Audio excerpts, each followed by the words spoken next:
Saya rasa dia dekatlah dengan keluarga kami. Anak saya di Hatimunik ada 3 orang daripada darjah 5 sehingga darjah 3 dan darjah 2. Akan datang rasanya tahun depan insya-Allah tambah lagi 2, darjah 1. So ada 5 orang lah. Dekat Hatimunik Wangsa Maju. Saya kerja jauh di Shah Alam. Suami di KL. Jadi untuk menguruskan transportation diorang tu memang agak sukar lah sebenarnya kan. Untuk tengah hari transit untuk makan dan kafa. Dan kebetulan saya dapat tahu pasal Hatimunik dari kawan lah. Sejak daripada hantar kakak ni ke Hatimunik, kita nampak jauh lah beza daripada dulu. Sekarang ni dari segi adab, terutamanya solat, baca Quran kan. Lepas tu dari segi mata pelajaran kat Kafah pun kita nampak memang berbeza lah. Banyak dipraktikkan dalam kehidupan dia lah. Abang dengan dua-dua ni memang selalu jadi imam.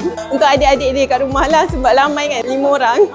Tahun pertama dulu, kakak sehingga sekarang saya Alhamdulillah dari segi mata pelajaran memang selalu dapat anugerah juga. Dan macam tadi ada dapat anugerah 3-3 untuk hafazan dan Al-Quran. Nampak jauh beza. Hatimunik antara salah satu kafah dan transit yang terbaik lah yang saya tengok sepanjang beberapa tahun ni. Dari segi pengurusan manajemen dia, ustazah dan ustaznya. Dan saya rasa dia dekatlah dengan keluarga kami. Kepada ibu bapa yang di luar sana, kalau ada masalah transportation ataupun ada masalah untuk mencari kafah lah dan transit sekali, saya rasa Hatimunik adalah salah satu sekolah yang terbaik lah.